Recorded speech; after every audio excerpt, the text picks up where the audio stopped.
El marxismo es una perspectiva teórica y un método de análisis y síntesis socioeconómico de la realidad y la historia, que considera las relaciones de clase y el conflicto social utilizando una interpretación materialista del desarrollo histórico y adopta una visión dialéctica de la transformación social y análisis crítico del capitalismo, compuesto principalmente por el pensamiento desarrollado en la obra del filósofo, sociólogo, economista y periodista revolucionario alemán de origen judío, Karl Marx, quien contribuyó en la sociología, la economía, el derecho y la historia. Este grupo de doctrinas filosóficas, sociales, económicas, políticas, etc. adquirió una forma más definida tras su muerte por una serie de pensadores que complementan o reinterpretan este modelo que van desde Friedrich Engels, compañero y coeditor de Marx, hasta otros pensadores como Georgi Plejánov, Lenin, León Trotsky, Rosa Luxemburgo, Antonio Gramsci, George Lukács o Mao Zedong. Es correcto hablar de marxismo como una corriente del pensamiento humano. El marxismo se asocia principalmente al conjunto de movimientos políticos y sociales que surgieron durante el siglo XX, entre los que destacaron la Revolución Rusa, la Revolución China y la Revolución Cubana. El marxismo ha pretendido desarrollar una ciencia social unificada para la comprensión de las sociedades divididas en clases y la fundamentación de una visión revolucionaria del cambio social que ha inspirado innumerables movimientos sociales y políticos en el mundo a través de la historia moderna. Presenta tres dimensiones identificables, una dimensión económico-sociológica, una dimensión política y una dimensión crítico-filosófica expresada la filosofía anterior en el idealismo de Hegel y en el materialismo de Feuerbach. El análisis marxista, denominado materialismo histórico, enfatiza en el carácter determinante de las condiciones materiales, relaciones sociales y lugares en la producción en la vida de las personas y en la conciencia que tienen sobre sí mismas y sobre el mundo. Dicha base material es considerada, en esta perspectiva, determinante en última instancia de otros fenómenos sociales, tales como las relaciones sociales y políticas, el derecho, la ideología o la moral. Se ha desarrollado en muchas ramas y escuelas de pensamiento diferentes, con el resultado de que ahora no existe una única teoría marxista definitiva. Diferentes escuelas marxistas ponen un mayor énfasis en ciertos aspectos del marxismo clásico mientras rechazan o modifican otros aspectos. Muchas escuelas de pensamiento han tratado de combinar conceptos marxistas y conceptos no marxistas, lo que ha llevado a conclusiones contradictorias. El materialismo histórico y el materialismo dialéctico sigue siendo el aspecto fundamental de todas las escuelas de pensamiento marxistas. Esta opinión no es aceptada por algunos postmarxistas como Ernesto Laclau y Chantal Mouffe, quienes afirman que la historia no solo está determinada por modos de producción, pero también por conciencia y voluntad. Varias corrientes también se han desarrollado en el marxismo académico, a menudo bajo la influencia de otros puntos de vista: marxismo estructuralista, marxismo histórico, marxismo fenomenológico, marxismo analítico, marxismo humanista, marxismo occidental y marxismo hegeliano.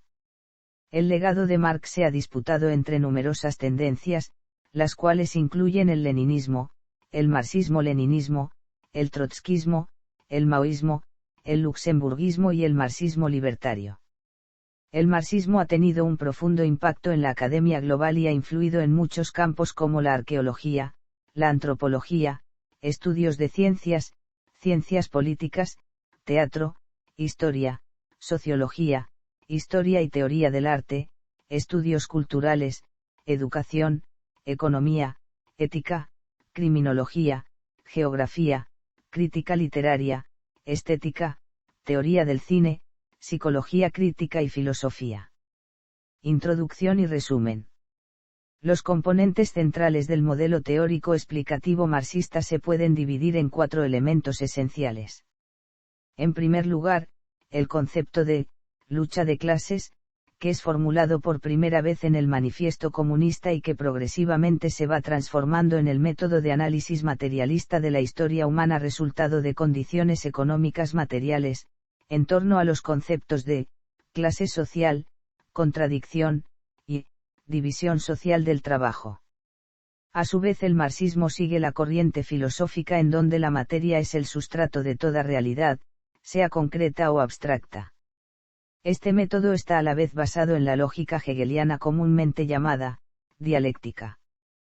Curiosamente, Marx no especificó en ninguna obra en particular cuáles eran los límites globales de este método, ni cuál era el concepto que él tenía de dialéctica.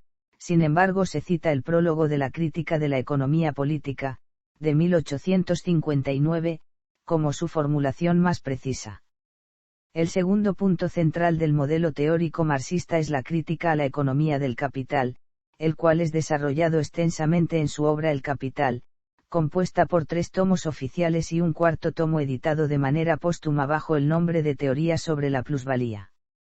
En esta obra, partiendo de una crítica a las teorías de los representantes de la economía clásica, Marx desarrolla su teoría laboral del valor, un modelo alternativo para calcular el concepto de valor de la economía capitalista, basado en la transformación de la fuerza de trabajo en una mercancías, y que el valor de toda mercancía es el tiempo de trabajo socialmente necesario, distinguiendo entre valor de uso y valor de cambio, y la reformula en su teoría con la cual trata de describe la explotación del proletariado por el capital.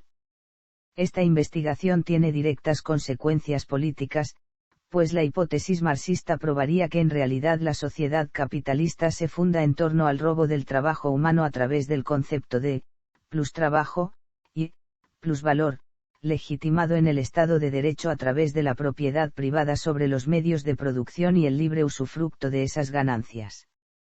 El tercer punto central es el concepto de ideología, que es desarrollado por Marx en sus primeros libros como La ideología alemana y que intenta explicar las formas de dominación mental de la sociedad capitalista y su relación con la composición económica de esta. Este concepto es abandonado durante algunos años por Marx para centrarse en el análisis político.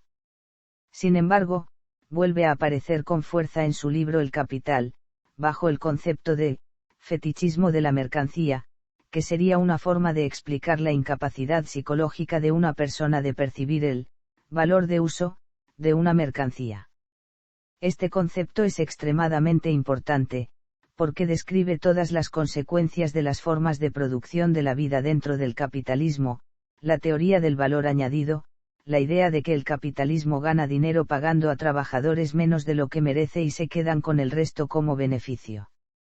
El cuarto punto central del modelo teórico marxista es el concepto de comunismo, un modo de producción generado a partir del modo de producción capitalista, que puede sobrepasar los límites de la sociedad capitalista fundada en la explotación humana, en la extracción de valor.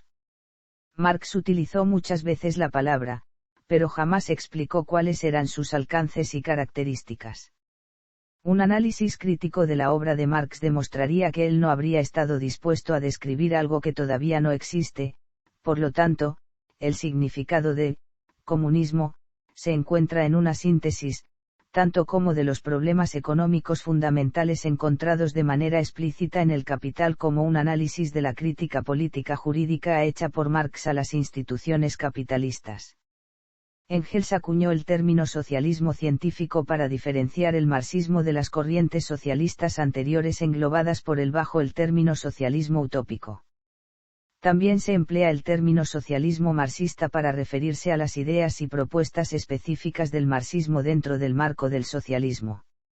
El objetivo que se propone es que los trabajadores tengan acceso a los medios de producción en forma institucionalizada, es decir, utilizando las instituciones públicas del Estado para que los trabajadores obtengan medios de producción y evitar que la burguesía vaya concentrando cada vez más los medios de producción, la propiedad y la población del país. Reúne a la población, centraliza los medios de producción y concentra en pocas manos la propiedad. Marx propone la abolición de la apropiación privada sobre los medios de producción, esto es, la abolición del sistema de propiedad burguesa, tal y como lo menciona en su manifiesto comunista. Lo que caracteriza al comunismo no es la abolición de la propiedad en general sino la abolición del sistema de propiedad burgués, ya que la burguesía no solamente se apropia del producto social mediante la ley, sino que también corrompe las instituciones u otros mecanismos legales para apropiarse de la propiedad de los trabajadores. Un ejemplo de ello ha sido el robo de tierras a indígenas y campesinos para la instalación de agroindustrias y proyectos mineroenergéticos. Con el acceso a los medios de producción por parte de los trabajadores, el marxismo concluye que se logrará una sociedad sin clases sociales donde todos vivan con dignidad, sin que exista la acumulación de propiedad privada sobre los medios de producción por unas cuantas personas, porque supone que esta es el origen y la raíz de la división de la sociedad en clases sociales. Esto implicaría una enorme competencia y eficiencia en la economía.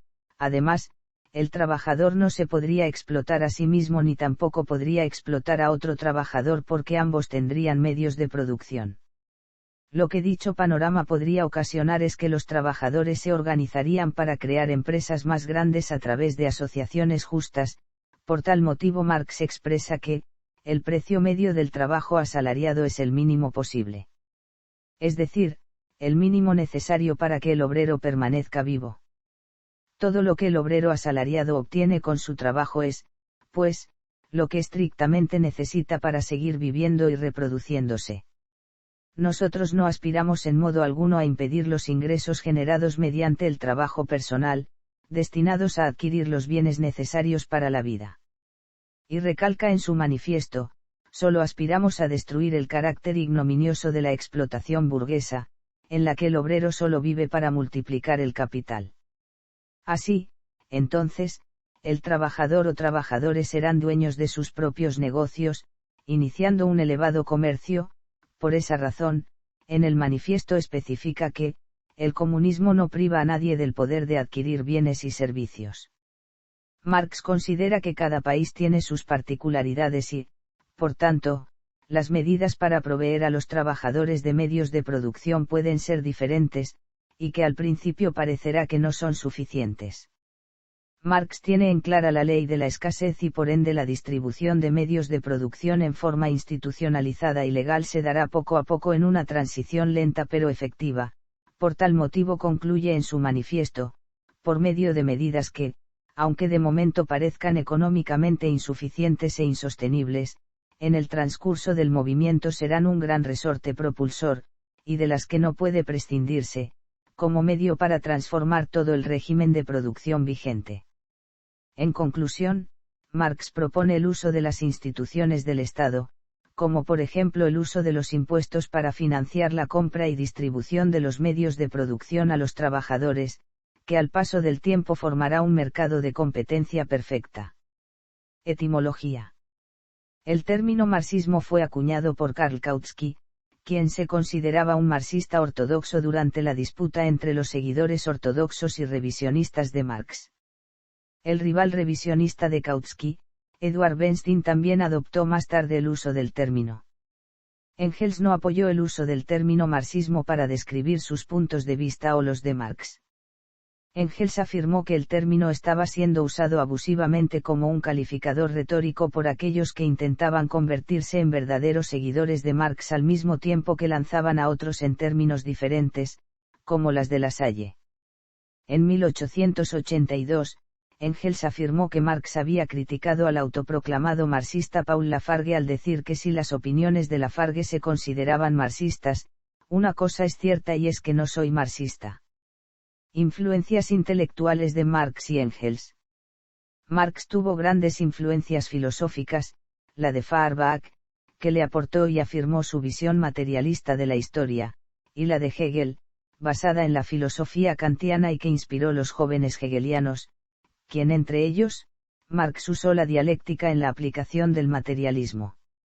Aunque para su trabajo de disertación doctoral eligió la comparación de dos grandes filósofos materialistas de la antigua Grecia, Demócrito y Epicuro, Marx ya había hecho suyo el método hegeliano, su dialéctica. Ya en 1842 había elaborado su crítica de la filosofía del derecho de Hegel desde un punto de vista materialista. Pero a principios de la década de 1840, otra gran influencia filosófica hizo efecto en Marx, la de Feuerbach, especialmente con su obra La esencia del cristianismo. Tanto Marx como Engels abrazaron la crítica materialista de Feuerbach al sistema hegeliano, aunque con algunas reservas. Según Marx, el materialismo feuerbachiano era inconsecuente en algunos aspectos, por ello lo llama contemplativo. Es en las tesis sobre Feuerbach y la ideología alemana donde Marx y Engels ajustan sus cuentas con sus influencias filosóficas y establecen las premisas para la concepción materialista de la historia. Si en el idealismo de Hegel la historia era un devenir de continuas contradicciones que expresaban el autodesarrollo de la idea absoluta, en Marx son el desarrollo de las fuerzas productivas y de las relaciones de producción las que determinan el curso del desarrollo sociohistórico. Para los idealistas el motor de la historia era el desarrollo de las ideas. Marx expone la base material de esas ideas y encuentra el hilo conductor del devenir histórico. La revisión de Marx del hegelianismo también estuvo influenciada por el libro de Engels de 1845, La condición de la clase obrera en Inglaterra, que llevó a Marx a concebir la dialéctica histórica en términos de conflicto de clases y a ver a la clase obrera moderna como la fuerza más progresista para la revolución. A partir de entonces, Marx y Engels trabajaron juntos por el resto de la vida de Marx para que las obras recopiladas de Marx y Engels se publicaran generalmente juntas, casi como si fuera el resultado de una persona. No obstante, según A.S. y Berlin, fueron las obras de Engels, en lugar de las de Marx, la fuente principal del materialismo histórico y dialéctico de Plejánov, Kautsky, Lenin, Stalin, Mao e incluso Trotsky. En resumen, Marx y Engels se basaron en la filosofía clásica alemana de Hegel y de Feuerbach, la economía política británica de Adam Smith y de David Ricardo, y la teoría revolucionaria francesa, junto con el socialismo francés de Rousseau, Saint-Simon, Charles Fourier, Babeuf y Proudhon. Respectivamente, para desarrollar una crítica de la sociedad que fuera tanto científica como revolucionaria. De estos, según Rudolf Raakar, fue Proudhon, fundador del mutualismo, el socialista que más inspiraría a Marx. Esta crítica alcanzó su expresión más sistemática en la obra más importante dedicada a la sociedad capitalista, El Capital, crítica de la economía política. Además de las raíces mencionadas, algunos pensadores marxistas del siglo XX, como Louis Althusser o Miguel Abensour, han señalado en la obra de Marx el desarrollo de temas presentes en la obra de Maquiavelo o Spinoza. Marx fue influenciado por el atomismo de Epicuro y los materialistas franceses. Marx también señaló la importancia de Aristóteles en la teoría del valor-trabajo, diferenciando el precio del valor y distinguiendo entre valor de uso y valor de cambio. En El Capital concluye, la brillantez del genio de Aristóteles se demuestra solo con esto, que descubrió, en la expresión del valor de las mercancías, una relación de igualdad. Las condiciones peculiares de la sociedad en la que vivía, solo le impedían descubrir lo que, en verdad, estaba en el fondo de esta igualdad. Otro filósofo griego de gran influencia fue Heráclito, considerado como uno de los fundadores de la dialéctica. El mismo Hegel se consideraba filosóficamente heredero de Heráclito, hasta el punto de afirmar, no hay proposición de Heráclito que yo no haya aceptado en mi lógica. Engels, que se asoció con los jóvenes hegelianos, también le dio a Heráclito el crédito por inventar dialéctica, relevante para su propio materialismo dialéctico. El mismo Vladimir Lenin reafirmó lo anterior. También Karl Marx y Friedrich Engels vieron en la nueva comprensión de la biología provocada por el origen de las especies de Charles Darwin y la comprensión de la evolución por selección natural como esencial para la nueva comprensión del socialismo, ya que proporciona una base en ciencias naturales para la lucha de clases histórica. Por otro lado, Engels recurrió a Louis H. Morgan y su teoría de la evolución social en su obra El origen de la familia, la propiedad privada y el Estado. Alexander Bucinich afirma que Engels dio crédito a Marx por extender la teoría de Darwin al estudio de la dinámica interna y el cambio en la sociedad humana. Luego escribió una crítica mordaz de la hegelianos joven en 2 libros, La Sagrada Familia y la ideología alemana, en la que criticaba a Bruno Bauer y Max Stirner. En La miseria de la filosofía, Marx también criticó a Pierre-Joseph Proudhon, que se había hecho famoso con su grito La propiedad es un robo. Además, criticó la concepción de Feuerbach de la naturaleza humana en su sexta tesis sobre Feuerbach como un tipo abstracto que se encarnó en cada individuo singular. Feuerbach resuelve la esencia de la religión en la esencia del hombre. Pero la esencia del hombre no es una abstracción inherente a cada individuo. En realidad, es el conjunto de las relaciones sociales. Entonces, en lugar de encontrarse en el sujeto individual singular y concreto al igual que la filosofía clásica, incluido el contractualismo, pero también la economía política, Marx comenzó con la totalidad de las relaciones sociales, trabajo, lenguaje y todo lo que constituye nuestra existencia humana. Afirmó que el individualismo era una esencia el resultado del fetichismo o la alienación de las mercancías. En El Capital, Marx critica la teoría del valor-trabajo de Smith y Ricardo. También diversos sociólogos y filósofos, como Raymond Aron y Michel Foucault, han rastreado en la visión marxista del final del feudalismo como comienzo del absolutismo y la separación del Estado y la sociedad civil, la influencia de Montesquieu y Tocqueville, en particular en sus obras sobre el bonapartismo y la lucha de clases en Francia. Concepción materialista de la dialéctica. Concepción materialista de la historia. El materialismo histórico, también conocido como la concepción materialista de la historia, es una metodología marxista que se enfoca en las sociedades humanas y su desarrollo a través de la historia, argumentando que la historia es el resultado de condiciones materiales más que ideales. Marx resumió la génesis de su concepción materialista de la historia en contribución a la crítica de la economía política. En El Capital, Marx expone su famosa concepción materialista de la historia. Según este punto de vista han sido los factores económicos los que han conducido la historia y determinan lo que más llaman la superestructura cultural de las ideas religiosas, artísticas, legales, filosóficas, éticas y políticas en cualquier sociedad. El materialismo histórico es un ejemplo del socialismo científico de Marx y Engels, que intenta mostrar que el socialismo y el comunismo son necesidades científicas más que ideales filosóficos. En conclusión, la historia no es el desarrollo del espíritu, absoluto, de Hegel, sino el producto material de los hombres reales y concretos empujados por sus condiciones socioeconómicas. Análisis de las clases sociales. El concepto de clase social no fue inventado por Karl Marx, sino por los fundadores de la economía política, los fundadores de la tradición de la historia política francesa, y de la historia de la Revolución Francesa. Para los teóricos ingleses, los criterios de identidad de una clase social, se encuentran en el origen de los ingresos, los tipos de ingresos, la renta de la tierra, las ganancias y los salarios. Estos tres grupos son los principales para la nación: terratenientes, trabajadores y empresarios. Entre los pensadores franceses, el término de clase es un término político.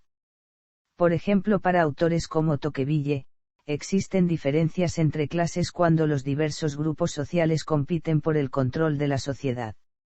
Marx señaló su contribución a la comprensión de las clases sociales. Para Marx, las clases sociales son parte de la realidad social. Las luchas de estas clases sociales, señalan el cambio social como un fenómeno duradero. Estas clases son el resultado de un mecanismo de división del trabajo, que se desarrolló al mismo tiempo que la privatización de los medios de producción. Las clases sociales surgen cuando la diferenciación de las tareas y las funciones dejan de ser cosa del azar para convertirse en una herencia. Hay una tendencia hacia la polarización entre las dos clases más antagónicas entre sí. Este antagonismo es la base de toda transformación que afecte al funcionamiento de la organización social y que modifique el curso de la historia. Para Marx, el proceso de producción capitalista crea dos posiciones, la de los explotadores y los explotados.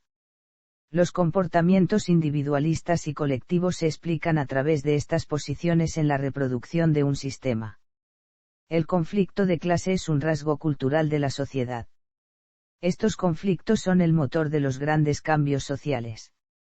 Marx se interesa por los cambios endógenos, es decir, aquellos que nacen del funcionamiento de la sociedad. La posición del individuo en las relaciones de producción es, según él, el elemento que permite la definición de la clase. Los marxistas consideran que la sociedad capitalista se divide en clases sociales, de las que toman en consideración principalmente dos. La clase trabajadora o proletariado. Marx definió a esta clase como los individuos que venden su mano de obra y no poseen los medios de producción, a quienes consideraba responsables de crear la riqueza de una sociedad. Engels señala que el proletariado nació a raíz de la revolución industrial por la segunda mitad del siglo XVIII en Inglaterra y se repitió luego en todos los países civilizados del mundo. La burguesía, quienes poseen los medios de producción, y emplean al proletariado. Constituyen la clase mercantil por excelencia, su riqueza proviene de la administración intelectual de los negocios. Se apropian del excedente económico de toda la sociedad por el mecanismo de la plusvalía, capaz de confiscar de forma no coercitiva el valor trabajo, pilar de todo valor y riqueza. Existen otras clases que integran aspectos de las dos principales, o que estando asociadas a alguna, manifiestan nuevos rasgos propios particulares. El lumpenproletariado, los que viven en pobreza extrema y no pueden hallar trabajo con regularidad. Abarca desde la amplia masa de indigentes desocupados y o con trabajos precarios, hasta sectores en extremo marginales como las prostitutas y los soldados del crimen organizado, etc. La pequeña burguesía, forma parte del pueblo trabajador, pero en menor o mayor medida su trabajo crea capital y encuentra en él su sostén, aunque en niveles de acumulación siempre muy inferiores al de la gran burguesía. Este capital genera los más diversos segmentos sociales, según sea principalmente intelectual, o mercantil, o inmobiliario o financiero o directamente industrial. Algunos autores destacan la distinción en la obra de Marx entre clase en sí y clase para sí. La primera refiere a la existencia de una clase como tal y la segunda a los individuos que conforman dicha clase en tanto consciente de su posición y situación histórica. Analizando la situación de Gran Bretaña en los años 1840, Marx señala. Marx considera que, para que no haya una clase social, debe haber una conciencia de clase, la conciencia de tener un lugar común en la sociedad. Marx señaló que no basta con que muchos hombres estén del lado de un solo plan económico para que se forme el espíritu de clase. La conciencia de clase denota la conciencia, de sí misma y del mundo social, que posee una clase social y su capacidad para actuar racionalmente en su mejor interés. Por lo tanto, se requiere conciencia de clase antes de que pueda efectuar una revolución exitosa y, por lo tanto, la dictadura del proletariado. Según el análisis marxista, la clase social dominante organiza la sociedad mediante la protección de sus mejores privilegios. Para ello, se instaura el Estado, instrumento político de dominación, policía y ejército responsable de mantener la seguridad y el orden público, el orden burgués. Marx también habla de la ideología dominante. En cualquier sociedad, hay ideas, creencias y valores que dominan la vida social y cultural. Estas ideas dominantes son producidas por la clase dominante, es decir, la burguesía. Por lo tanto, estas ideas expresan la opinión de estas clases, es decir, la justifican y se esfuerzan en perpetuarse. Estas ideas penetran la mente, y a menudo funcionan como una visión del mundo en contra de sus intereses reales. Lucha de clases y modos de producción. Engels compartió las suposiciones básicas con Marx de que la historia de la humanidad es una historia de luchas de clases y que su curso está determinado en gran medida por las condiciones económicas. Engels dice que esta fórmula se limita a la historia escrita. No obstante, Marx no inventó el concepto de la lucha de clases. En realidad, la lucha de clases se ha teorizado mucho antes que él, por historiadores de la Restauración, como François Guizot y Augustin Thierry. La contribución fundamental de Marx en este concepto es haber demostrado que la lucha de clases no se extingue en la Revolución Francesa, sino que se prolonga en oposición burguesía-trabajadores en la era capitalista. En Anti-Düring y en sus últimos escritos, Engels elaboró aún más los conceptos de filosofía de la historia. La visión de Engels de la historia se caracteriza por un optimismo fundamental. Al igual que Hegel, no entiende la historia humana como una intrincada confusión de violencias sin sentido, sino como un proceso de desarrollo, cuya ley interna se puede percibir a través de todas las coincidencias aparentes. Por lo tanto, Marx toma prestado de los economistas clásicos la idea implícita de clases como un factor de producción, la historia de las clases y el conflicto como productor de la historia. A todas estas teorías, Marx aporta el concepto del estado de la clase social como su lucha intrínseca: sin lucha no hay clases. Las clases sociales se consiguen con las luchas perpetuas históricamente determinadas. Cada etapa de la sociedad que se ha dado a lo largo de la historia se puede caracterizar a través de un modo de producción diferente. Un modo de producción se basa en el conjunto formado por las fuerzas productivas y las relaciones sociales de producción que se dan en la sociedad. En cada una de las etapas de la evolución, el modo de producción demuestra un estado de la sociedad. Este es tomado como algo social, ya que sin fuerzas productivas, no puede haber ninguna duda sobre la falta de producción. Dichas fuerzas productivas son los instrumentos de la producción, la fuerza de trabajo de los hombres, los objetos de trabajo, los conocimientos y las técnicas, la organización. Con motivo de todas estas actividades de producción y a través de ellas, los hombres entran en las relaciones sociales. El modelo de producción no puede ser reducido a un simple aspecto técnico, ya que es uno de los conceptos más importantes para Marx. Marx consideró los conflictos de clase como la fuerza impulsora de la historia humana, ya que estos conflictos recurrentes se han manifestado como distintas etapas de transición de desarrollo en Europa occidental. En consecuencia, Marx designó la historia humana como que abarca 4 etapas de desarrollo en los modos de producción. Comunismo primitivo, como en las sociedades tribales cooperativas. Sociedad esclavista, un desarrollo de tribal a ciudad-estado, nace la aristocracia. Feudalismo, los aristócratas son la clase dominante, los comerciantes evolucionan a capitalistas. Capitalismo, los capitalistas son la clase dominante, que crean y emplean al proletariado. Comunismo, sociedad sin dinero, Estado, propiedad privada y clases sociales. Comunismo, socialismo y dictadura del proletariado. Marx forma parte de un pensamiento dialéctico, en contraposición al mecanicismo que está presente en el materialismo anterior, ve la convivencia entre clases, como un papel determinante en el desarrollo de la historia. A través de esta visión, el proletariado se transforma en una clase en sí y para sí, se vuelve consciente de sus intereses de clases, que son, socializar los medios de producción con el fin de maximizar las fuerzas productivas, la extinción de las diferentes clases sociales y la existencia de un Estado político. La historia sigue siendo la suma de las contingencias sujetas a los vaivenes de las luchas sociales de clases. La historia no es una evolución lineal entre los modos de producción, sino que es una transformación dialéctica de tomar conciencia de clases que experimentan fluctuaciones de lucha de clases en determinados momentos de la historia. En este desarrollo, las fuerzas productivas son cada vez más contradictorias con respecto a las relaciones sociales de producción, ya que no evolucionan al mismo ritmo. Más allá de un cierto nivel de producción, los sistemas sociales se bloquean.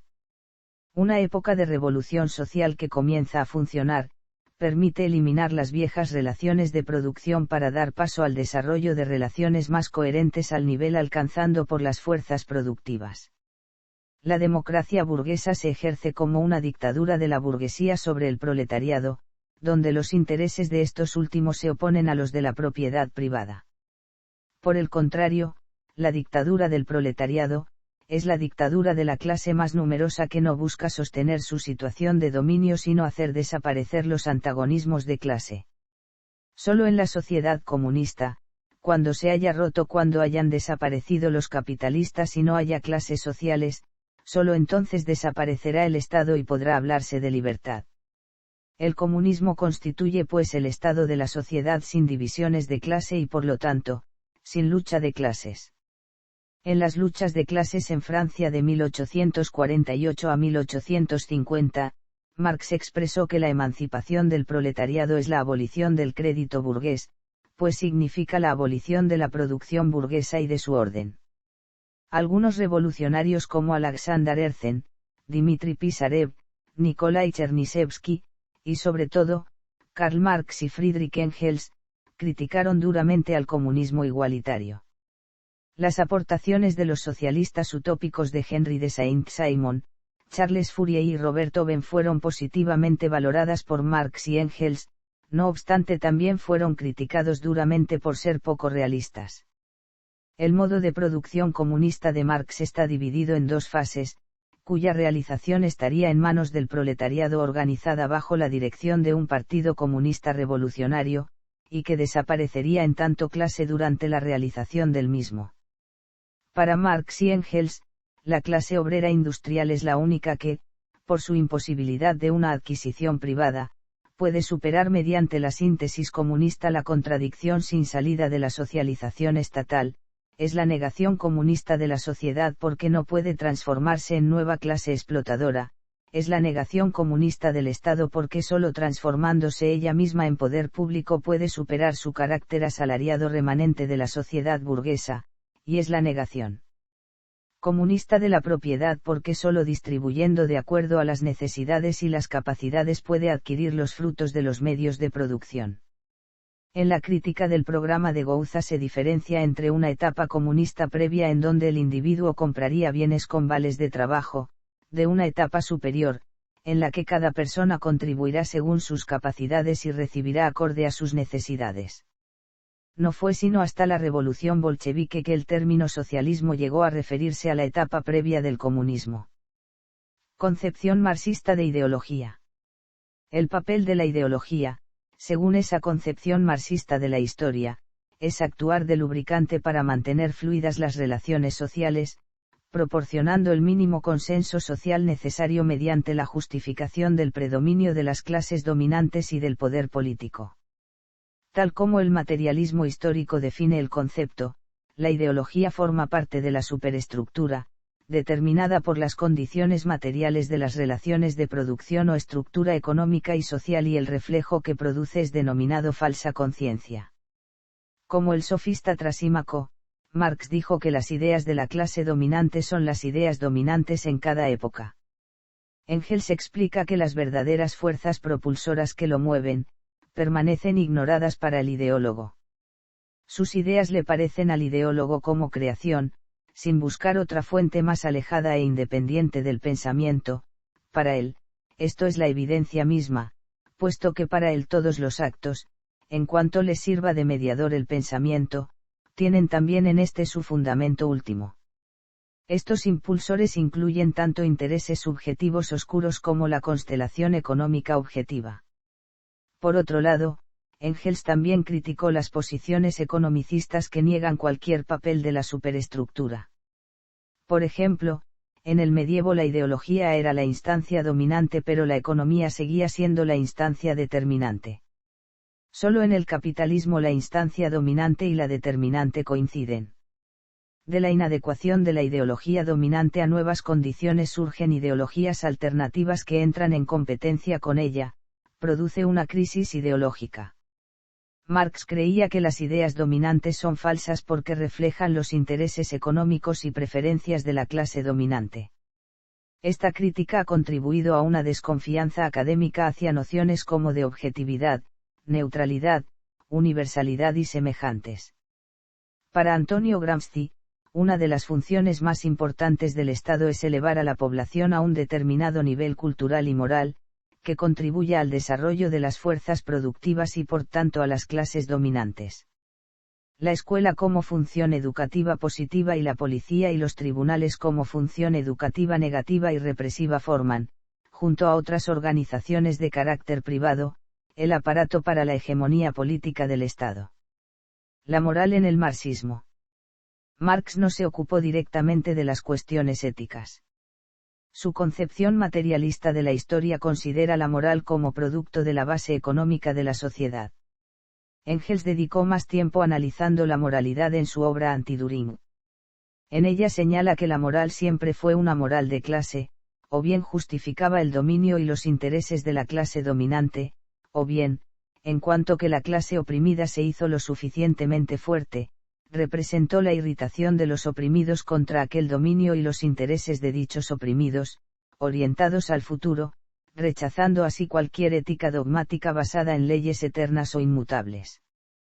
Pese a la clara antipatía de Marx hacia el modo de producción capitalista, no es correcto el uso de términos morales o éticos como bueno/malo o justo/injusto para describir el análisis marxista, pues para Marx el comunismo no es una descripción de cómo debería ser la sociedad, sino una predicción a consecuencia de las contradicciones del capitalismo. Además, Marx valoró las innovaciones del capitalismo frente al feudalismo y no dijo que el comunismo sería la forma más justa de sociedad. Según el Stanford Encyclopedia of Philosophy, Marx se esfuerza por distanciarse de aquellos que se involucran en un discurso de justicia y hace un intento consciente de excluir el comentario moral directo en sus propias obras. La Enciclopedia Británica expresa que, Marx fue a menudo retratado por sus seguidores como un científico más que como un moralista.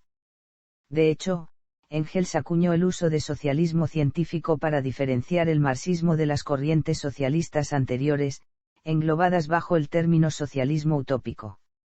Marx criticó a los socialistas utópicos, argumentando que sus comunidades socialistas de pequeña escala favorecidas estarían abocadas a la marginación y la pobreza y que solo un cambio a gran escala en el sistema económico puede producir un cambio real.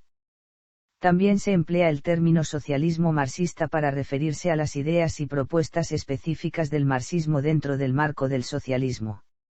No obstante, autores posteriores a Marx han discutido la visión moral de Marx extrayendo del marxismo implicaciones éticas. Por ejemplo, Marx toma el imperativo categórico de la ética kantiana, en el cual se expresa, obra de tal modo que uses a la humanidad, tanto en tu persona como en la persona de cualquier otro, siempre al mismo tiempo como fin y nunca simplemente como medio. Como señala Marx, en el capitalista no ve al proletariado como un fin en sí, sino como una mercancía.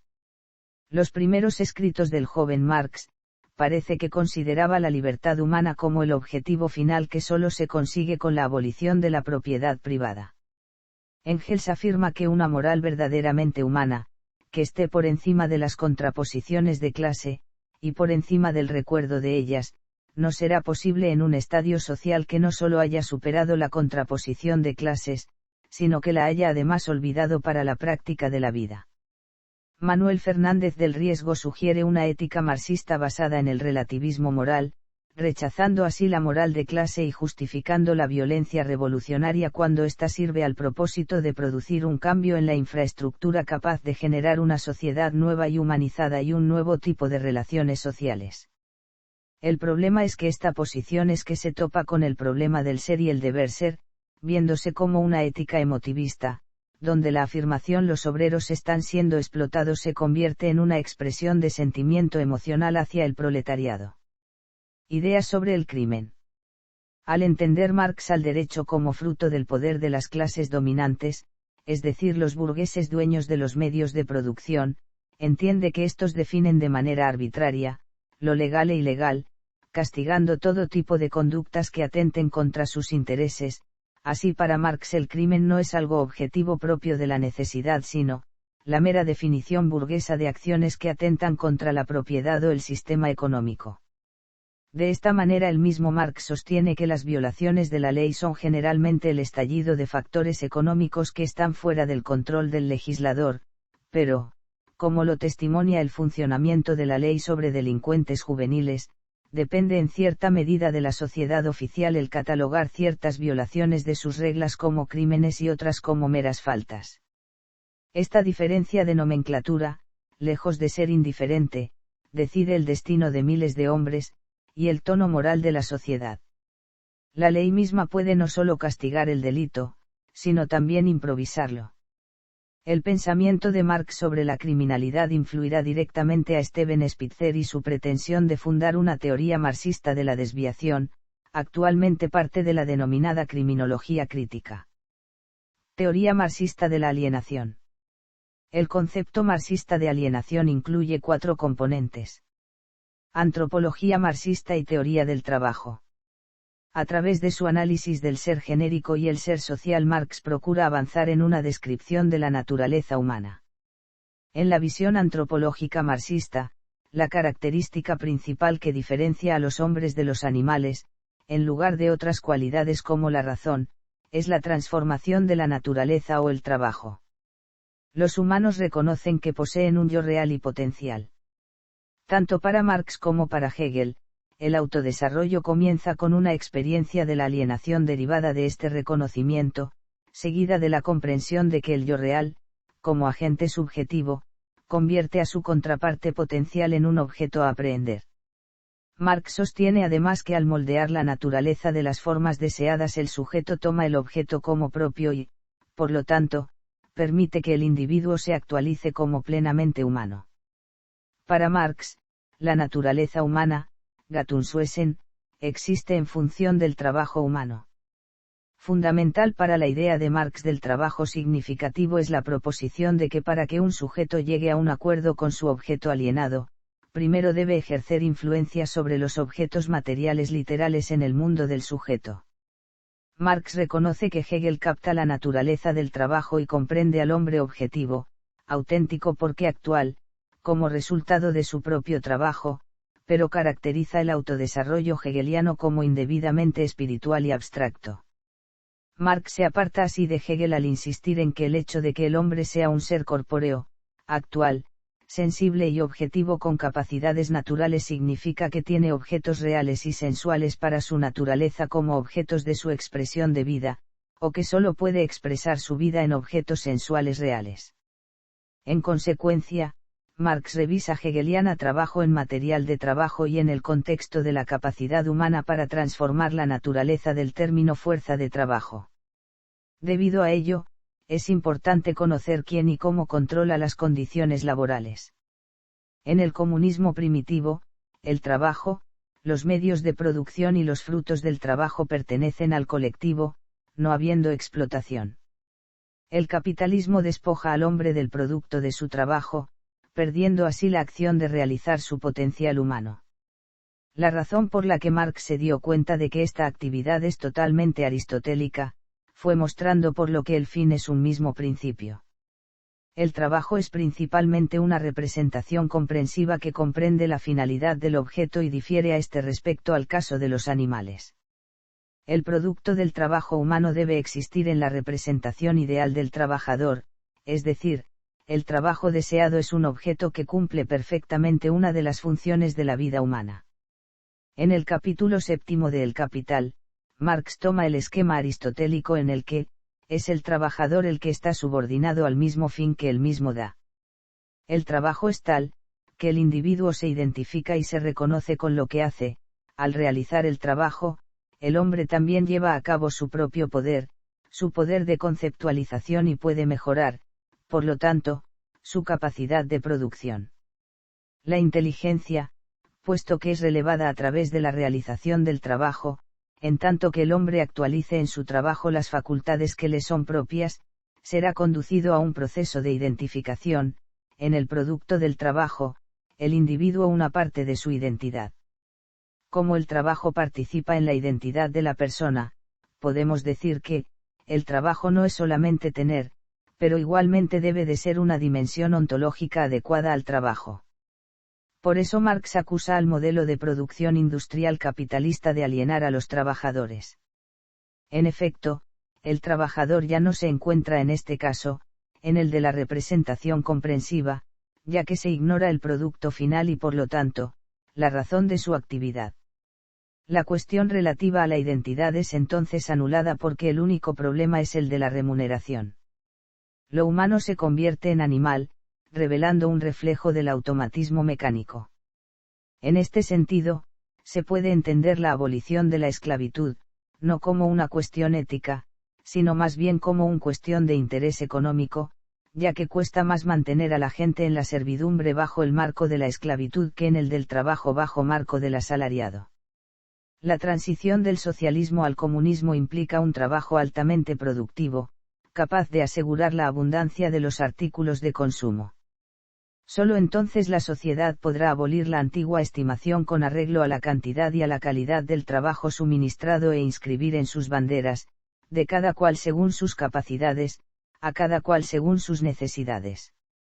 En la sociedad comunista, la cantidad de trabajo será evaluada directamente por el tiempo empleado y no por medio del valor y de sus formas.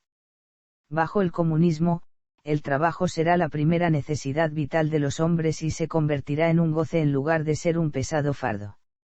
Para alcanzar esa finalidad, son indispensables cambios importantes en las condiciones del trabajo. Fetichismo de la mercancía. La alienación es la transformación del trabajo propio de las personas en un poder que las gobierna como si fuera una especie de ley natural o suprahumana. El origen de la alienación es el fetichismo de la mercancía, la creencia de que las cosas inanimadas tienen poderes humanos capaces de gobernar la actividad de los seres humanos. Marx toma la palabra fetiche por Kant, la cual fue acuñada y popularizada por Charles de Brassas en su libro de 1760 Du culte des Dieux fetiches. Como una forma de reificación, el fetichismo de los productos básicos percibe el valor económico como algo que surge de los propios productos básicos, y no de las relaciones interpersonales que los producen. La teoría del fetichismo de las mercancías se presenta en el primer capítulo de Das Kapital. En el mercado, los productos de cada productor individual aparecen en forma despersonalizada como ejemplos separados de un tipo de producto dado, independientemente de quién los produjo, o dónde, o en qué condiciones específicas, oscureciendo así las relaciones sociales de producción. Por lo tanto, en una sociedad capitalista, las relaciones sociales entre las personas se perciben como relaciones sociales entre los objetos, dependiendo de la función social del intercambio, los objetos adquieren una determinada forma. El resultado es la apariencia de una relación directa entre las cosas y no entre las personas, lo cual significa que las cosas asumirían el papel subjetivo que corresponde a las personas y las personas se cosifican como mercancías. La forma definitiva de alienación social, eso ocurre cuando una persona ve su ser como una mercancía que se puede comprar y vender, porque él o ella considera cada relación humana como una transacción comercial. Crítica marxista de la religión. El marxismo ha sido tradicionalmente opuesto a todas las religiones. Los textos marxistas donde se puede encontrar información sobre la concepción marxista de la religión son, la ideología alemana de Marx y Engels, y la filosofía como arma de la revolución de Louis Althusser. El fundamento filosófico del rechazo marxista de la religión ha estado vinculado al desarrollo del materialismo dialéctico. En cuanto a la alienación religiosa, Marx escribió al respecto, siguiendo a Ludwig Feuerbach, en la crítica de la filosofía del derecho de Hegel que, el fundamento de la crítica irreligiosa es, el ser humano hace la religión no hace al hombre. Por su parte, Engels dijo de la religión lo siguiente en Marx describe a la religión como un ente alienador, el cual le pone como meta alcanzar a Dios, situación imposible para un humano pues Dios es la esencia humana deificada, es decir, la humanidad le ha dado sus mejores características a Dios. La religión haría conformista al hombre y lo obligaría a no luchar en este mundo, pues este es solo un preludio del verdadero. La supresión de estas condiciones y la realización plena de la comunión humana se desvincula de la condición biológica, proyectándose, al cielo, como intervención divina en una parusía futura, particularmente en el especial caso del cristianismo, en vez de construirse políticamente mediante la abolición de la propiedad privada y la división del trabajo. De aquí la frase cuyo final se haría célebre. La referencia al opio se ha prestado a una interpretación vulgar ya que este no es como suele suponerse un estupefaciente ni tampoco un alucinógeno, sino un narcótico analgésico. Este equívoco del lector contemporáneo ha derivado en una confusión frecuente respecto de la sentencia marxista, según la cual parecería que Marx despreciaba la religión.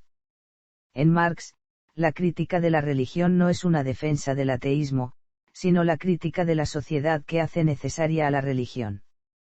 Pero la crítica teórica hacia cualquier religión se basa en que ésta es concebida como el resultado de la producción de la superestructura de la sociedad, es decir, de la fabricación de ideologías que se hace una sociedad sobre sus propios modos de producción económicos.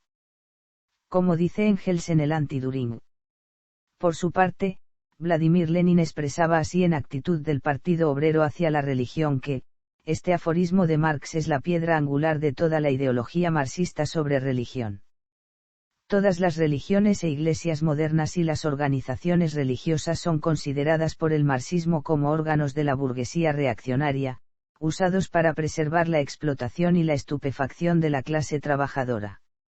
Lenin dijo, cada idea religiosa y cada idea de Dios es vileza indescriptible del tipo más peligroso, contagio de la clase más abominable. Millones de pecados, acciones asquerosas, actos de violencia y contagios biológicos son por lejos menos peligrosos que la sutil y espiritual idea de Dios ataviado de los más inteligentes disfraces ideológicos. Así, la religión siempre es una concepción de ideas políticas que tienden a reafirmar la estructura económica existente. Esto revela el porqué de la referencia a un opiáceo. La religión no se considera una forma de degradación intelectual ni tampoco una mera ilusión generada por las clases dominantes, sino que la religión es, por el contrario, el anestésico necesario de la sociedad entera frente a la alienación social y de las clases oprimidas frente a sus condiciones materiales de existencia. Mientras que la Revolución Francesa declaró la diosa razón como ser supremo, Marx expresó que, la crítica de la religión desemboca en la doctrina de que el ser humano es el ser supremo para el ser humano, es decir, que el ser humano mismo es el criterio de la crítica filosófica, al que llama su imperativo categórico. Como consecuencia, hay que echar por tierra todas las relaciones en que el ser humano sea un ser humillado, sojuzgado, abandonado y despreciable, de manera que para Marx la meta es transformar la humanidad del ser humano en el criterio central para el propio ser humano y, por tanto, la emancipación humana. En una entrevista del Chicago Tribune en 1879, Marx declaró que las medidas violentas contra la religión son una tontería, pero a medida que crece el socialismo, la religión desaparecerá mediante el desarrollo social, en el que la educación debe jugar un papel.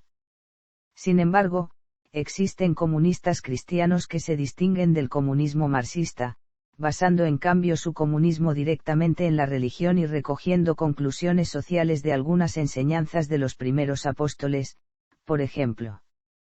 Ambos Marx y Engels criticaron en el manifiesto del Partido Comunista la forma del comunismo y socialismo cristiano como un socialismo reaccionario de tipo feudal, el cual no se preocupaban por los intereses del proletariado.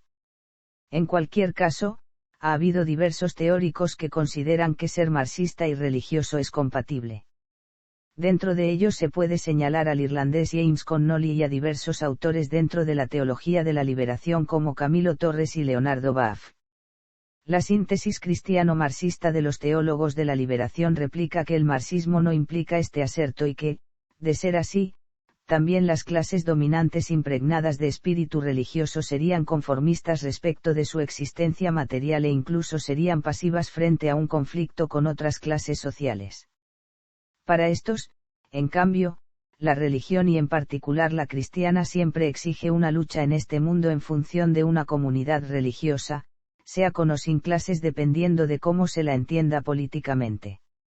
Debe recordarse que para el catolicismo la resurrección es el regreso al Edén en la tierra y que, aunque dependa de Dios, ningún esfuerzo individual tendría sentido si estuviera coronado por una muerte sin retorno, ya que la salvación de cada hombre de acuerdo a su esfuerzo dentro del alienado mundo presente solo puede ser asegurado con la eternidad y la participación en el mundo venidero. Esto es igualmente cierto tanto para el ideario de autorrealización personal de la derecha cristiana, como para la lucha de clases de la izquierda cristiana, como para las originarias posiciones ascéticas y apolíticas del cristianismo primitivo. Estas últimas en particular dieron forma estamental a la dicotomía interna entre la vida económica y la religiosa del occidente medieval extramundano y a su peculiaridad histórica de fusión entre sociedad civil y sociedad política, descrita con atención por Marx en su obra sobre la cuestión judía, cuya visión llegaría, junto con la opuesta de Nietzsche, a Max Weber, y que entroncaría en el debate marxista-weberiano sobre la influencia económica de la religión. Familia burguesa y explotación infantil. Marx y Engels declararon en el manifiesto que la explotación laboral por parte de la burguesía en el capitalismo se da en el proletariado indistintamente de edad y de sexo, señalando que hombres, mujeres y niños, meros instrumentos de trabajo, entre los cuales no hay más diferencia que la del coste. Esto ha arruinado a la familia y la educación, que se funda en el lucro privado y va desgarrando los lazos familiares de los proletarios, convirtiendo a los hijos del proletario en simples instrumentos de trabajo, y la burguesía ha establecido un sistema de saqueo sexual al tener a las viudas e hijos del proletariado a su disposición. Engels examinó en el origen de la familia, la propiedad privada y el Estado el desarrollo de instituciones sociales como matrimonio y la prostitución durante la historia. Afirma que el primer efecto del poder exclusivo de los hombres, desde el punto y hora en que se fundó, lo observamos en la forma intermedia de la familia patriarcal, y que el hombre es en la familia el burgués, la mujer representa en ella al proletario. Engels desarrolla que la prostitución surge como contrapartida a la familia basada en el matrimonio monógamo, junto con el surgimiento de la propiedad privada, el Estado y las clases sociales. Marx y Engels propusieron la liberación de la mujer y la abolición de la prostitución, al igual que el Estado y las clases sociales, como consecuencia de la abolición de la propiedad privada. Otra de las propuestas más importantes tanto en los principios el comunismo y en el manifiesto es la abolición de la explotación infantil. Marx propuso un cambio progresivo de la industria de la época, donde los niños combinasen su educación junto con una jornada de trabajo, según sus edades, aplicando medidas preventivas para su protección. En 1875, el programa de Gouza, en el que se fusionaron la Lasalleana Asociación General de Trabajadores de Alemania y el marxista Partido Socialdemócrata Obrero de Alemania, para dar nacimiento a un nuevo partido, el Partido Socialista Obrero de Alemania, se exigía la restricción del trabajo de la mujer y prohibición del trabajo infantil. En la crítica del programa de Gouza, Marx señaló la ambigüedad de la restricción del trabajo de la mujer, pues ésta ya se encuentra en la reglamentación de la jornada laboral, y si se refiere a la exclusión del trabajo de producción, que son especialmente nocivas para el organismo femenino o inconvenientes, desde el punto de vista moral, para este sexo, lo cual debió haberse dicho. En esa obra también expresó que en su época la prohibición general del trabajo infantil es incompatible con la existencia de la gran industria y, por tanto, un piadoso deseo optando por medidas preventivas para la protección de los niños y la combinación del trabajo productivo con la enseñanza. No obstante, en el prólogo de la edición alemana de 1872, Marx y Engels declaran que la aplicación de estos principios dependerán de las circunstancias históricas existentes, razón por la que no se hace especial hincapié al final del capítulo, llegando incluso a admitir que concepción marxista del Estado. El origen del Estado. La economía marxista. La economía política es esencial para esta visión, y Marx se basó en los economistas políticos más conocidos de su época, los economistas políticos clásicos británicos, para posteriormente criticar su forma de pensar. La economía política, que es anterior a la división que se hizo en el siglo XX de las dos disciplinas, trata las relaciones sociales y las relaciones económicas considerándolas entrelazadas. Esta teoría de la explotación la desarrolló en El Capital, investigación dialéctica de las formas que adoptan las relaciones de valor. En su labor política y periodística, Marx y Engels comprendieron que el estudio de la economía era vital para conocer a fondo el devenir social. Fue Marx quien se dedicó principalmente al estudio de la economía política una vez que se mudó a Londres. Marx se basó en los economistas más conocidos de su época, los británicos, para recuperar de ellos lo que servía para explicar la realidad económica y para superar críticamente sus errores. Vale aclarar que la economía política de entonces trataba las relaciones sociales y las relaciones económicas considerándolas entrelazadas. En el siglo XX esta disciplina se dividió en dos. Marx siguió principalmente a Adam Smith y a David Ricardo al afirmar que el origen de la riqueza era el trabajo y el origen de la ganancia capitalista era el plustrabajo no retribuido a los trabajadores en sus salarios. Aunque ya había escrito algunos textos sobre economía política, su obra cumbre al respecto es El Capital. El Capital ocupa 3 volúmenes, de los cuales solo el primero estaba terminado a la muerte de Marx. En este primer volumen, y particularmente en su primer capítulo, se encuentra el núcleo del análisis marxista del modo de producción capitalista. Marx empieza desde la célula de la economía moderna, la mercancía. Empieza por describirla como unidad dialéctica de valor de uso y valor de cambio. A partir del análisis del valor de cambio, Marx expone su teoría del valor, donde encontramos que el valor de las mercancías depende del tiempo de trabajo socialmente necesario para producirlas. El valor de cambio, esto es, la proporción en que una mercancía se intercambia con otra, no es más que la forma en que aparece el valor de las mercancías, el tiempo de trabajo humano abstracto que tienen en común. Luego Marx nos va guiando a través de las distintas formas de valor, desde el trueque directo y ocasional hasta el comercio frecuente de mercancías y la determinación de una mercancía como equivalente de todas las demás. Marx sostuvo que el dinero metálico, como el oro, es una mercancía, y su valor es el tiempo de trabajo necesario para producirlo. Marx argumentó que el oro y la plata se usan convencionalmente como dinero porque representan una gran cantidad de trabajo en una forma pequeña y duradera, lo cual es conveniente. El papel moneda es, en este modelo, una representación de oro o plata, casi sin valor propio, pero en circulación por decreto estatal. Así como un biólogo utiliza el microscopio para analizar un organismo, Marx utiliza la abstracción para llegar a la esencia de los fenómenos y hallar las leyes fundamentales de su movimiento. Luego desanda ese camino, incorporando paulatinamente nuevo estrato sobre nuevo estrato de determinación concreta y proyectando los efectos de dicho estrato en un intento por llegar, finalmente, a una explicación integral de las relaciones concretas de la sociedad capitalista cotidiana. En el estilo y la redacción tiene un peso extraordinario la herencia de Hegel. La crítica de Marx a Smith, Ricardo y al resto de los economistas burgueses reside en que sus análisis económicos son ahistórico, puesto que toman a la mercancía, el dinero, el comercio y el capital como propiedades naturales innatas de la sociedad humana, y no como relaciones sociales productos de un devenir histórico y, por lo tanto, transitorias.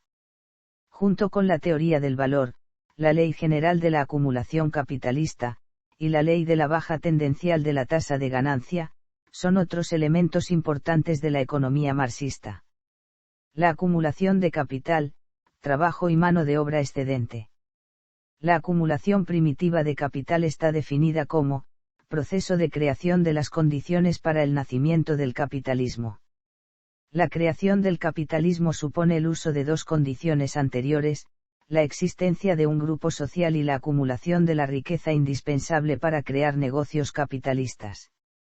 Esta creación requiere de la unión de las condiciones necesarias para el nacimiento de 2 clases fundamentales de la sociedad capitalista, explotados y explotadores.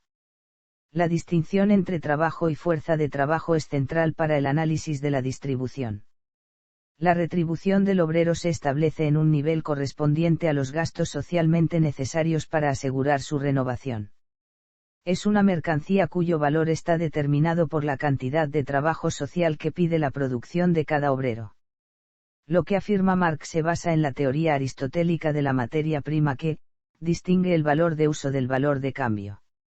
En el proceso de intercambio se produce tanto, una inversión en el valor de cambio como, una inversión en el valor de uso. El diagrama de Adam Smith, ley de la oferta y la demanda, informa de la existencia de un valor añadido al producto en el que los beneficios son obtenidos por los capitalistas, pero no por el trabajador. Los salarios a partir del valor social del producto. El valor de cambio de un producto es el valor social que se aplica a una ganancia como resultado de un exceso de trabajo. Es en torno a los beneficios del valor agregado, que está emergiendo la lucha de clases, como proletarios capitalistas.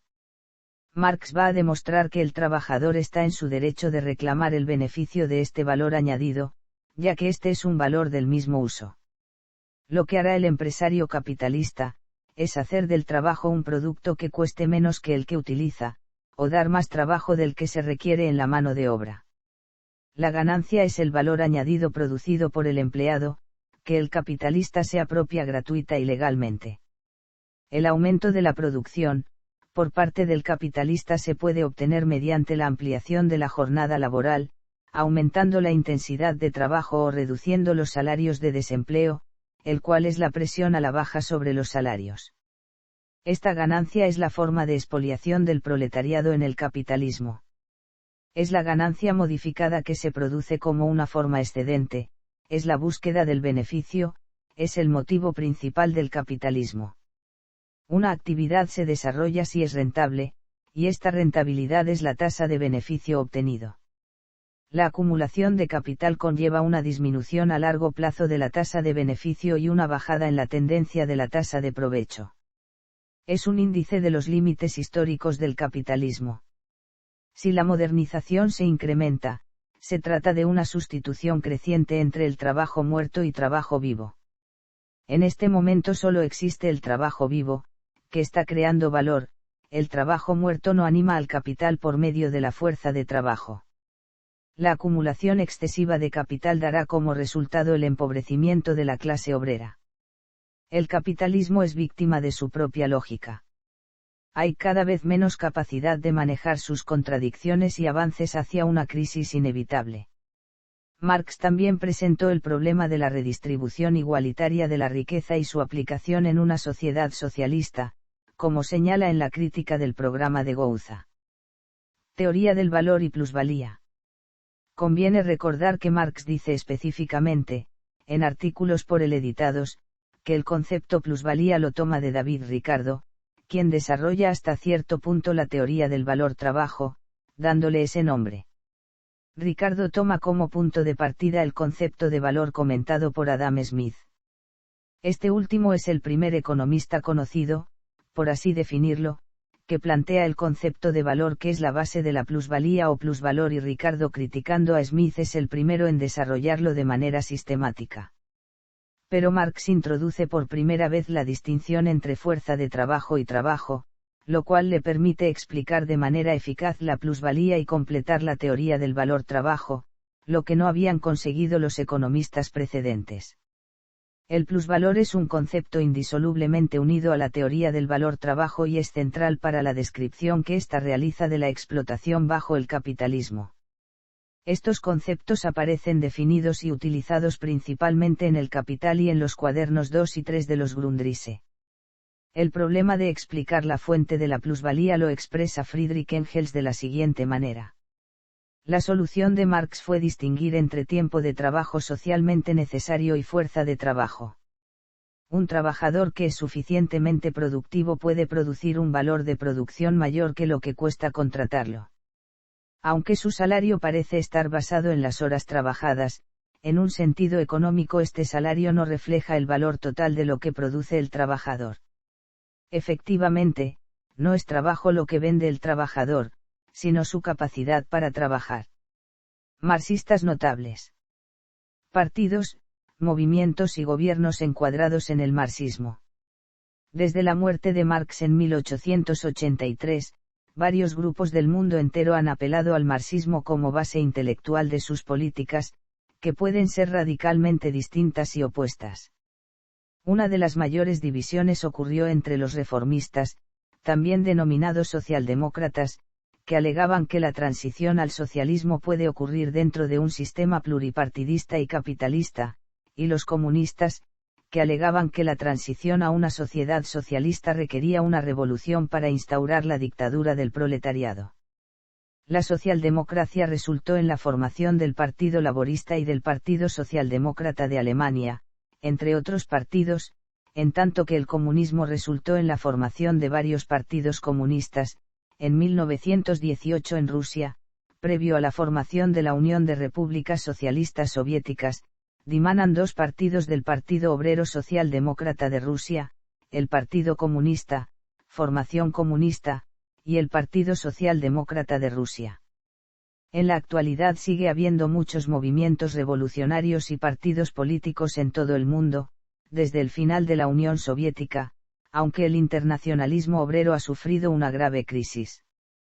Aunque hay partidos socialdemócratas en el poder en varias naciones de Occidente, hace mucho que se distanciaron en aspectos relevantes de sus lazos históricos con Marx y sus ideas. En la actualidad en Laos, Corea del Norte, Vietnam, Cuba y la República Popular China hay en el poder gobiernos que se autoproclaman marxistas.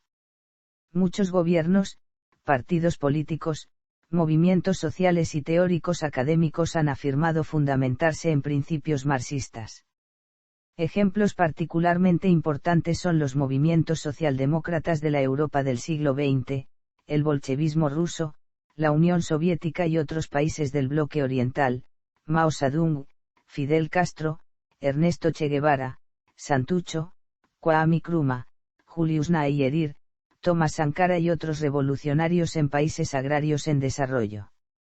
Estas luchas han agregado nuevas ideas a Marx y, por lo demás, han transmutado tanto el marxismo que resulta difícil especificar el núcleo de este. Actualmente las transformaciones socioeconómicas han obligado a repensar al marxismo en una línea llamada posmarxismo en la cual se encuentran autores como Ernesto Laclau y Chantal Mouffe. La Revolución de Octubre de 1917, encabezada por los bolcheviques, fue el primer intento a gran escala de poner en práctica las ideas socialistas de un Estado obrero. Se suceden otra serie de gobiernos o dobles poderes obreros de relativamente breve duración, impulsados por revueltas proletarias con activa participación de los partidos comunistas locales, inspirados en el modelo de república de consejos obreros. La mayoría de estos son aplastados por las fuerzas de la reacción capitalista de los distintos gobiernos y potencias burguesas y fracasan.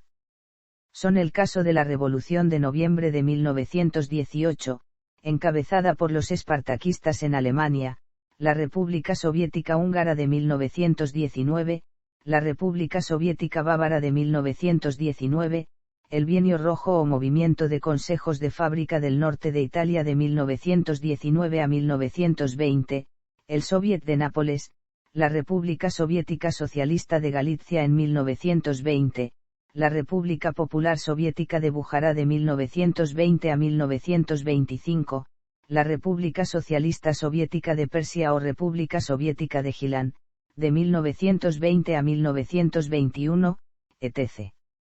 Tras morir Lenin, Joseph Stalin se había hecho con una gran concentración de poder en sus manos en el seno del Partido Comunista y del Estado soviético, el cual fue fortaleciendo en detrimento de los propios soviets.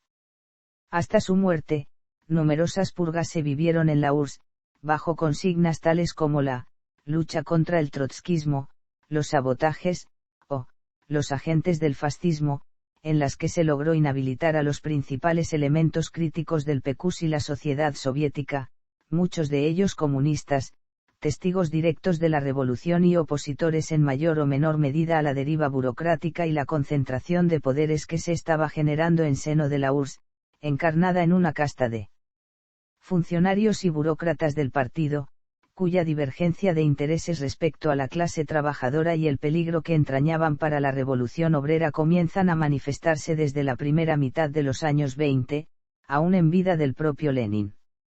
Dichas purgas solo logran fortalecer el poder de la nueva dirección del PQS, encabezada ahora por Stalin, y pronto se extenderán a las secciones nacionales del Comintern, que, a nivel internacional, comienza a ser dirigido desde el Comisariado de Asuntos Exteriores en Moscú. Aunque llevaron a cabo pequeñas aportaciones teóricas al marxismo, Stalin y sus seguidores se caracterizan por haber dado cobertura ideológica a sus métodos y posicionamientos tácticos y políticos, encaminados al fortalecimiento del control sobre los medios de producción y administración del Estado por parte de la burocracia y dirección central del partido, a través de la falsificación o la adaptación de los principios ideológicos del marxismo y del leninismo a sus propios fines.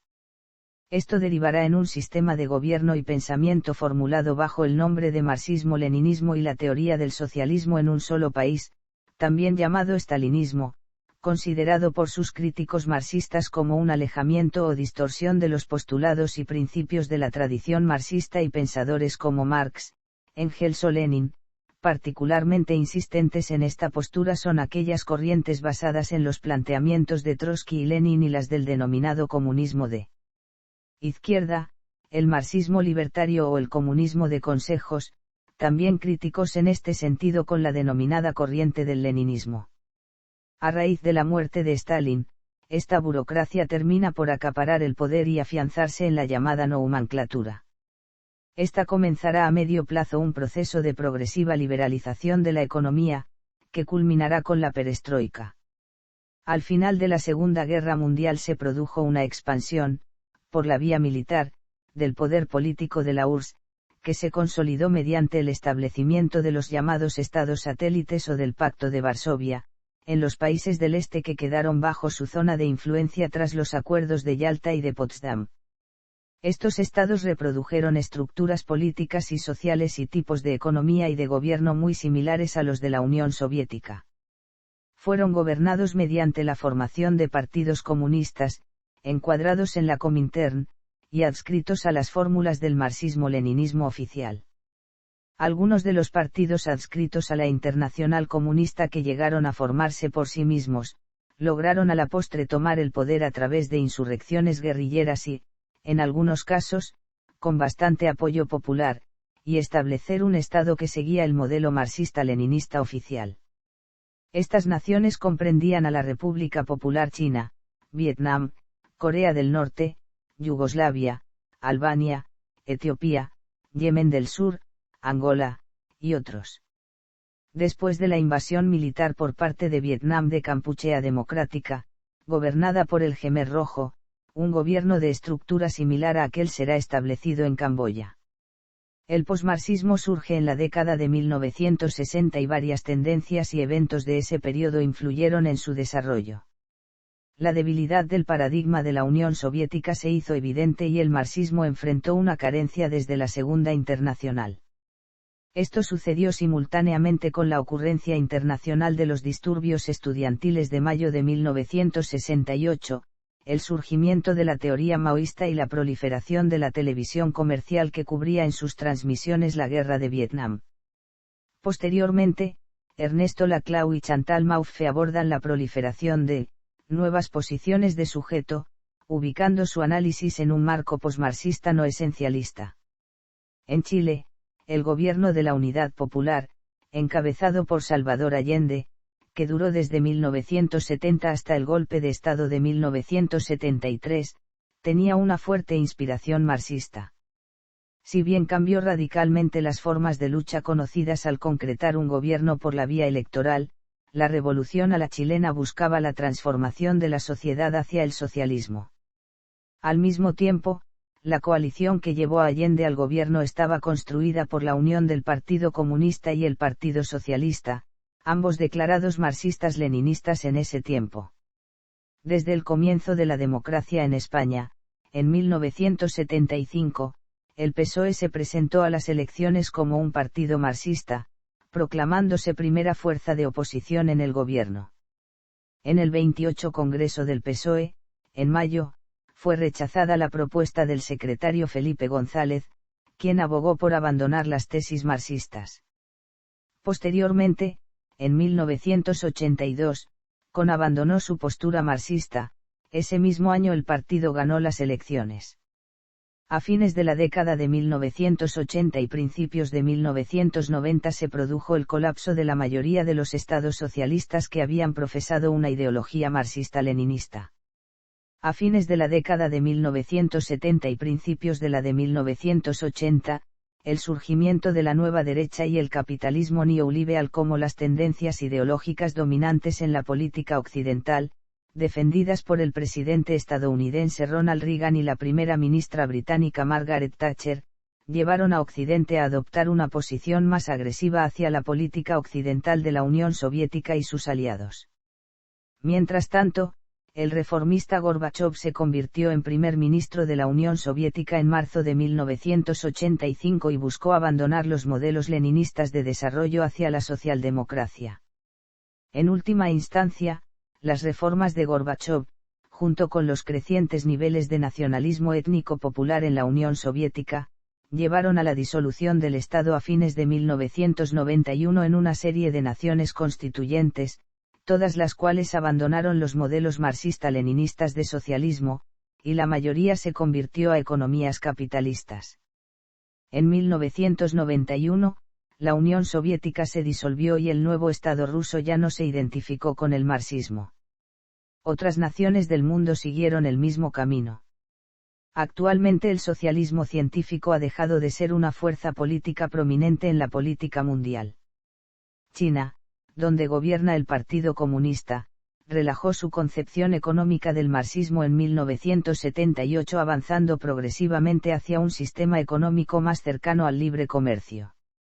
Este proceso continúa hoy en día. A principios del siglo XXI, China, Cuba, Laos, Corea del Norte y Vietnam seguían siendo los únicos estados oficialmente marxistas-leninistas que quedaban, aunque un gobierno maoísta encabezado por Prachanda fue elegido para el poder en Nepal en 2008 tras una larga lucha de guerrillas. El comienzo del siglo XXI también vio la elección de gobiernos socialistas en varias naciones latinoamericanas, en lo que se conoce como la Marea Rosa. Dominada por el gobierno venezolano de Hugo Chávez, esta tendencia también vio la elección de Evo Morales en Bolivia, Rafael Correa en Ecuador y Daniel Ortega en Nicaragua. Forjando alianzas políticas y económicas a través de organizaciones internacionales como la Alianza Bolivariana para las Américas, estos gobiernos socialistas se aliaron con la Cuba marxista-leninista y aunque ninguno de ellos abrazó directamente un camino leninista, la mayoría admitió estar significativamente influenciado por la teoría marxista. El secretario general del Partido Comunista de China, Xi Jinping, anunció un compromiso cada vez más profundo del Partido Comunista de China con las ideas de Marx. En un evento que celebra el 200 aniversario del nacimiento de Marx, 11 dijo: debemos ganar las ventajas, ganar la iniciativa y ganar el futuro. Debemos mejorar continuamente la capacidad de utilizar el marxismo para analizar y resolver problemas prácticos, y agregó que el marxismo es una arma ideológica poderosa para que entendamos el mundo, aprendamos la ley, busquemos la verdad y cambiemos el mundo. 11 ha enfatizado además la importancia de examinar y continuar la tradición del CPC y abrazar su pasado revolucionario. La fidelidad de esos variados revolucionarios, líderes y partidos a la obra de Karl Marx es muy cuestionada y ha sido rechazada por muchos marxistas y otros socialistas por igual.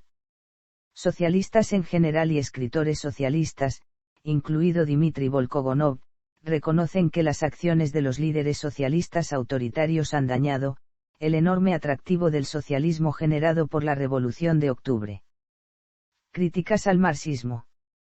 El marxismo, tomado como cosmovisión, implica por su propia naturaleza un sistema de pensamiento y un sistema de organización política dirigido a la realización particular y socialmente consciente de un orden social mediante la planificación central de la economía que según este es un necesario paso de la historia del hombre.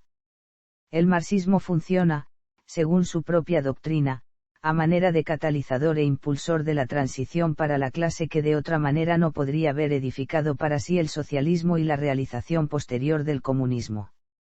Es por esto que es difícil de separar a sus más importantes críticos en categorías, siendo que estos se han confrontado por separado o a la vez con los regímenes marxistas instaurados por diferentes partidos únicos, usualmente comunistas, con los movimientos que los llevaron al poder y con la teoría marxista del mundo, sin que nunca termine de quedar suficientemente claro si estos tres aspectos del marxismo son verdaderos corolarios.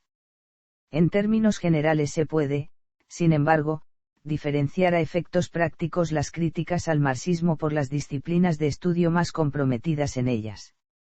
Dentro del movimiento revisionista del materialismo de Edward Bernstein, defiende de estos puntos de vista, el marxismo no es puramente materialista ni puramente económico, en la historia no actúan exclusivamente fuerzas económicas, la teoría de la plusvalía es simplista y demasiado abstracta, aun admitiendo la lucha de clases, no se da exclusivamente entre capitalistas y proletarios, sino entre los capitalistas entre sí y los proletarios entre sí, y no se precisa una revolución violenta para alcanzar el socialismo, porque puede llegarse a él mediante una evolución pacífica a través del sindicalismo y de la acción política. Antropológicamente, el marxismo se confrontaría con el darwinismo, quien rechazaría que dicha teoría se analogara con el materialismo histórico.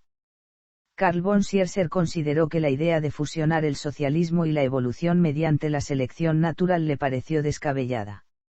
Sigmund Freud llegaría a decir que las obras de Marx, como una fuente de revelación, han tomado el lugar de la Biblia y el Corán, a pesar de que éstas no están más libres de contradicciones y oscuridades que aquellos antiguos libros sagrados, en contraposición a la antropología del estadounidense Louis H. Morgan que Marx y Engels hicieran suya en El origen de la familia y según la cual todas las economías primitivas serían de carácter comunista.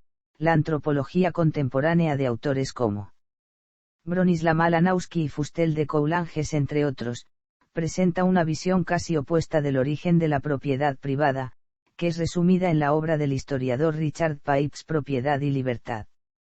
Respecto de la noción marxista de ideología de clase, el autor liberal conservador Kenneth Minogue fue uno de los primeros en invertirla en la teoría pura de la ideología, volviendo contra las propias doctrinas sistémico-clasistas la acusación de reificación ideológica por parte de intereses revolucionarios en una lucha de clases cuya existencia no puede ser puesta en duda sin apelar a una instancia neutral. El sociólogo clásico Max Weber continuaría la afirmación de Engels acerca de la evolución propia, autónoma e interactiva de cada uno de los factores determinantes del progreso histórico, pero insistiría en que no podría haber entonces un determinante económico-tecnológico de última instancia, si se acepta, con Engels, que la historia es la suma de todos estos factores. Entonces necesariamente la influencia recíproca de fuerzas en un todo debe implicar que, si la religión y la cultura no se adaptan necesariamente a la producción económica, la economía como producción debe adaptarse a estas. Implícitamente en su obra La ética protestante y el espíritu del capitalismo muestra la independencia de la superestructura ideológica respecto a la infraestructura tecnológica, tesis usualmente malentendida como una suerte de reverso del marxismo, como si sería el caso del espiritualismo histórico de Werner Sombart. Esta exposición weberiana creó un cisma dentro de la sociología académica respecto del marxismo más dogmático, y la apertura a posiciones más complejas como la del historiador Eric Hobsbawm o las amistosamente separadas del marxismo como las esbozó el sociólogo analítico Charles Wright Mills. El economista y sociólogo austríaco Joseph Schumpeter revisó los orígenes del capitalismo y rechazó la noción marxista de acumulación originaria como una contradicción autorreferente que requiere capital inicial para la actividad de una supuesta burguesía violenta originaria. A su vez, el institucionalista Douglas North ha ofrecido en sus estudios una revisión paralela de la historia del capitalismo que ha sido tenido muy en cuenta entre los historiadores marxistas. La deontología marxista respecto de la praxis revolucionaria se enfrentaría a serios problemas filosóficos que intentarían ser resueltos por pensadores como Jean-Paul Sartre desde una vía existencialista.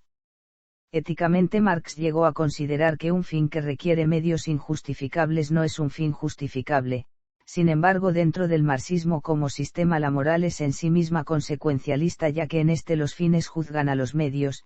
Luego toda justificación depende de su funcionalidad para un fin determinado. Sartre concluyó que la clase no era una entidad homogénea y que nunca podría montar una revolución, pero aún así continuó defendiendo las doctrinas marxistas.